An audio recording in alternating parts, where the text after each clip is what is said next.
సరైన సమాధానం కావాలంటే ముందు మీ ప్రశ్న కరెక్ట్గా ఉండాలి. సార్, రాబోయే స్టేట్ ఎలక్షన్ ని మీరే దగ్గరుండి జరిపిస్తానని చెప్పారు కదా, అలా ఎందుకు సార్? ఆంధ్రప్రదేశ్ మీ సొంత రాష్ట్రం కావటం వల్లనా? అవును, నేను ఐఏఎస్ ఆఫీసర్ని అయ్యానంటే అందుకైన ఖర్చులో ఈ రాష్ట్ర ప్రజలకు కూడా భాగం ఉందండి. నా రాష్ట్ర ప్రజలకు నేను ఏదైనా చేసి తీరాలి. అందుకోసం నేను డైరెక్ట్గా రంగంలోకి దిగాలని నిర్ణయించుకున్నాను. ఢిల్లీలో ఏదో కొత్త మార్పులు తేబోతున్నట్టు చెప్పారు. అవేం మార్పులు సార్? అది ఆంధ్రప్రదేశ్ నుంచి మొదలు పెడుతున్నారు సార్? అవును, గుజరాత్లో భూకంపం వచ్చినా, ఒరిస్సాలో వరదలు వచ్చినా, కార్గిల్లో యుద్ధం జరిగినా ముందుగా డబ్బుని శ్రమని అందించేవాళ్ళు మన ఆంధ్రులే. ఆనాడు కప్పం కట్టనని బ్రిటిష్ వారిపై పోరాడిన అల్లూరి మన ఆంధ్రుడే. భాషా ప్రయుక్త రాష్ట్రం కావాలని తన ప్రాణాల్ని త్యాగం చేసి ఆంధ్రప్రదేశ్ని స్వతంత్ర రాష్ట్రంగా సాధించిన పొట్టి శ్రీరాములు కూడా మన ఆంధ్రుడే. నేను తీసుకురాబోయే ఈ ఎన్నికల మార్పుల్ని ఆంధ్రప్రదేశ్ నుండే ప్రారంభించాలని దృఢ నిశ్చయంతో వచ్చాను. ఇక రాబోయే అన్ని ఎన్నికల్లోనూ అన్ని రాజకీయ పార్టీలు నేను తీసుకురాబోయే 5 ఎన్నికల సవరణ చట్టాన్ని ఖచ్చితంగా పాటించాలి. దీని గురించి ప్రధానితో కూడా మాట్లాడాను.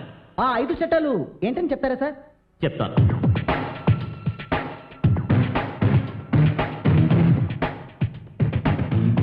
నెంబర్ 1, ఇకపై ఏ అభ్యర్థి ఒకే సమయంలో 2 స్థానాల్లో పోటీ చేయకూడదు. ఇది అగైన్స్ డెమోక్రసీ కాదా సార్?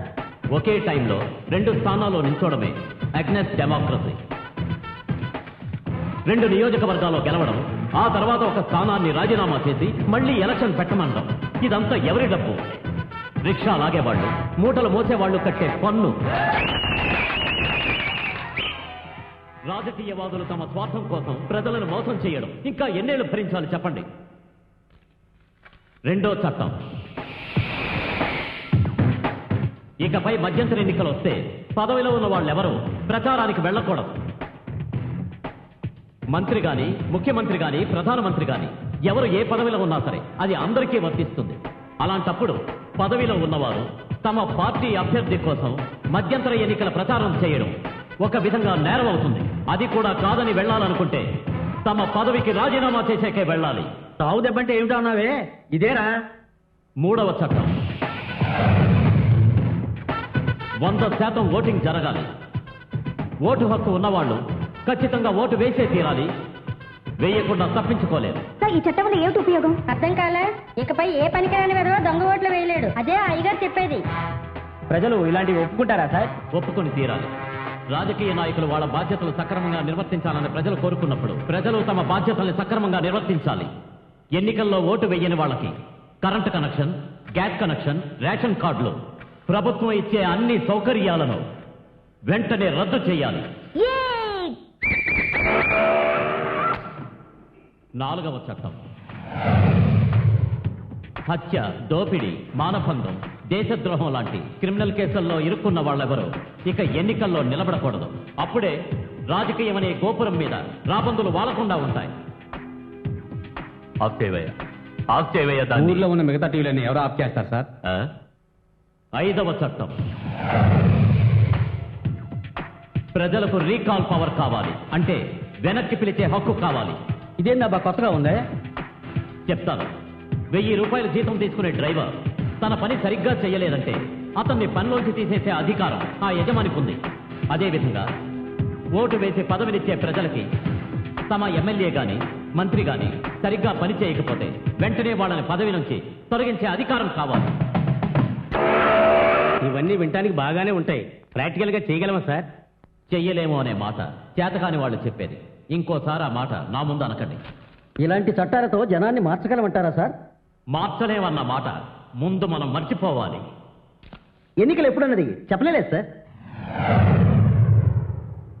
కేంద్ర ప్రభుత్వం నుండి సమాధానం కోసం వెయిట్ చేస్తున్నాను. రాగానే డేట్ చెప్తాను. సార్, మీకు తప్పకుండా అన్ని పత్రికలు సపోర్ట్ చేస్తాయి సార్. Congrats, sir. సార్, మీ చట్టాలు చాలా రెవల్యూషన్ తీసుకొస్తాయి సార్. సార్, మీకు మా అందరి శుభాకాంక్షలు సార్. మీకు మా అందరి సపోర్ట్ ఉంటుంది సార్.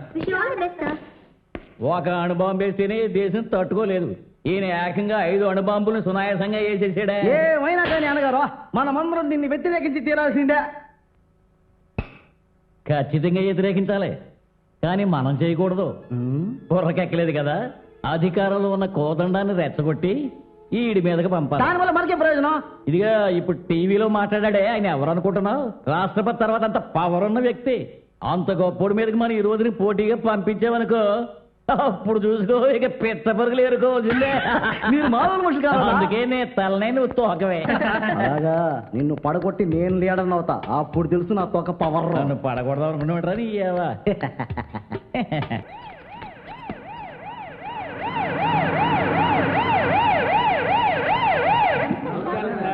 నమస్కారం. నమస్తే. నమస్కారం. నమస్తే, I'm Aslam Khader, I say. Secretary of people Oh. Revolutionary association, thank you. Retired IAS.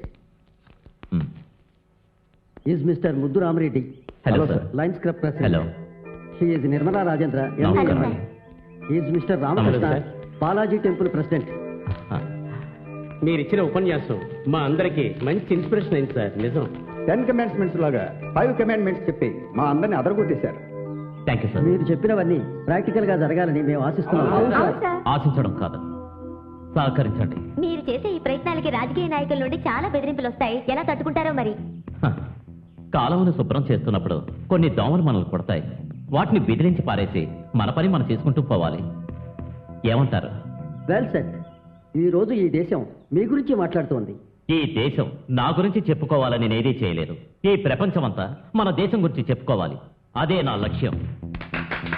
మీరు మీ లక్ష్యం సాధించడానికి మా సహకారం ఎప్పుడూ ఉంటుంది. వెళ్తాం సార్.